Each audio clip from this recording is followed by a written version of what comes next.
So, Ubisoft recently revealed Assassin's Creed Black Flag Resynced, and honestly, this one has been a long time coming. Not because it was announced recently, but because people have been expecting this for years. As a matter of fact, this has been one of those worst kept secrets in the industry, and Ubisoft themselves even leaned into this. Leaks, rumors, teasers, it's been floating around since at least 2023, and now it's finally real. The release date is set for July 9th, 2026, coming to PS5, Xbox Series X and S, and PC. And from everything we've seen so far, this isn't just a remaster, and it's not even positioned as a traditional remake. They're calling it Resynced, and that naming actually matters more than it sounds. Because when you hear remaster, you expect a visual upgrade. When you hear remake, you expect something rebuilt, but still familiar. Resynced feels like they're trying to position it as something else entirely. It's not just a touch up, but not a completely different game either. More like revisiting the original with modern systems, modern tech, and reworking parts of it to fit how Assassin's Creed plays today, maybe, and mixing it up with the feeling of the older Assassin's Creed games. And that distinction becomes clearer when you look at what's actually changed. The game seems to be rebuilt from the ground up with the latest version of the Anvil engine. You've got ray tracing, you've got dynamic weather, seamless environments. The world itself feels much more alive and more reactive, even more detailed, with ships, cities, the ocean, everything has been reworked at a technical level. But it's not just visual. Combat and parkour have been updated to feel closer to the newer Assassin's Creed titles like Mirage and Shadows. So mechanically, it's not trying to replicate the 2013 era of Assassin's Creed games. It's trying to reinterpret it, adding wall ejects, as they call it, to bridge distances more easily. They've also added new story content, new quests, new characters, while still keeping Edward Kenway at the core of the experience. And that's important because Edward is a big part of why Black Flag worked in the first place. When the original game came out back in 2013, it was a bit of a turning point. At the time, Assassin's Creed was starting to feel a bit formulaic, and then Black Flag came in and shifted the focus. Less about assassins in cities and more about exploration.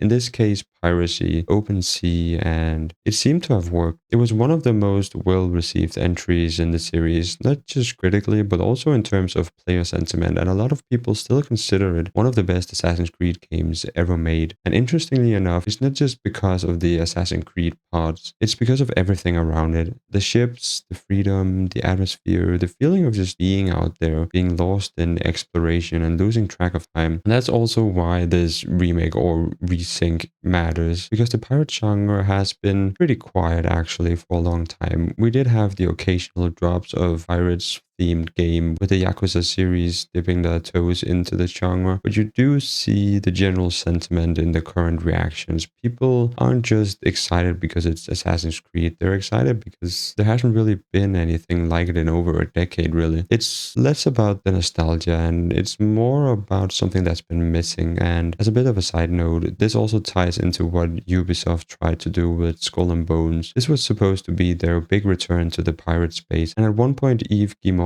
even called it a quadruple A game, which didn't land exactly the way they were expecting it to. It pretty much turned into a meme, especially considering Ubisoft's track record with bugs and technical issues. And as it turns out, it was his own choice to, in fact, call Skull and Bones a quadruple A game during, I believe, an investor call. What's more surprising is that the game is still technically alive, the servers are still up, but the player base is extremely small, somewhere around the 200 and 300 players daily, which says a lot about how it was received. And even if Skull and Bones didn't land how they hoped to, it's hard to ignore what it represents, because Ubisoft has clearly spent years working on pirate systems, naval mechanics, and ocean tech. So in a way, Black Flag Resynced doesn't come out of nowhere. It feels like a continuation, or maybe even a refinement, where that technology and experience can actually be applied in a context people already care about. And when you look at it like that, the timing starts to make more sense. But at the same time, the reaction isn't just hype, there's also hesitation with it. And that's very much tied to Ubisoft's current reputation. You can see in it how people are talking about it. There's excitement on one hand,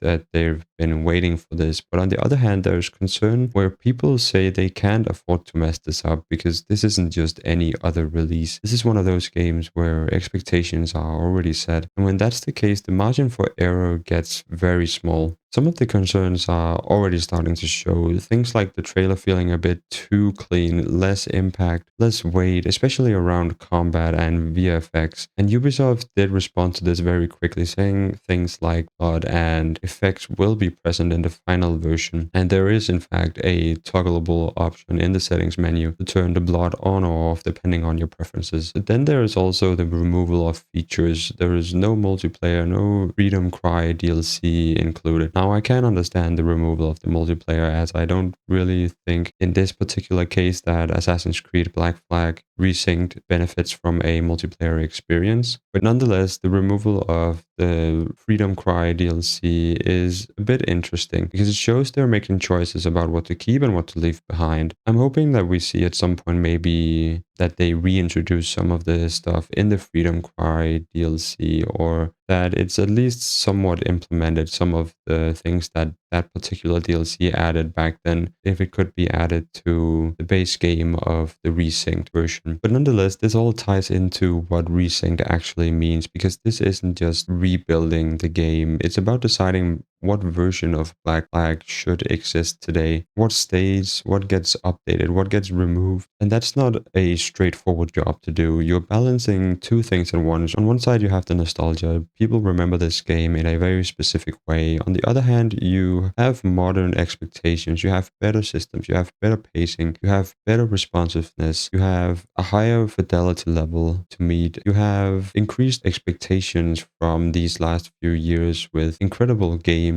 that have released recently, and those two don't always align. So the challenge isn't just technical, it's also very strategic. Because what Ubisoft is really doing here is trying to adapt something that already worked to a very different market. And this is where their dynamic capabilities come into play. It's about whether you can actually take what made the original game successful and reconfigure it in a way that still feels relevant today. It's about taking what you're good at, your core capabilities, and shaping it into something that meets those modern standards, acquiring new capabilities and letting go of the capabilities that might have held you back. And we've seen this very recently with articles popping out saying that Ubisoft are restructuring to figure out how they should approach projects in the future. We've seen this case with Assassin's Creed Shadows, where they decided to delay the game to polish it up more and leave out a lot of the bugs that the player base has come to expect from Ubisoft games. And it really is good to see that Ubisoft takes a step back instead of releasing these messy games full of bugs, full of inconsistencies in quality. And at the same time, it also comes down to corporate awareness, because they know exactly what Black Flag means to players. They know expectations are pretty high and they're probably already set, and that they don't have much room for error. And that's where their current situation becomes important, because right now trust is mixed. People really want this to be good, but they're not fully convinced it will be, at least not yet. And this creates a very specific kind of hype. It's not blind excitement, but cautious interest, or cautious optimism, if you will. People are watching this very closely, and they're waiting to see if Ubisoft can actually deliver on something that lives up to both the original and modern expectations. So overall, Black Flag Resynced feels more than just like any other remake. It's a test, essentially. It's not just of the game itself, but of Ubisoft's ability to go back, take something people loved, and rebuild it in a way that still feels right. So anyway, I hope you enjoyed this video. I am very much looking forward to what Black Flag Resynced has to offer. I am definitely looking forward to see how the critics' sentiment is around this game, but I'm also very much excited to see how the player base will react once they get their hands on this game. So yeah, that's gonna do it for me. Take care, everyone.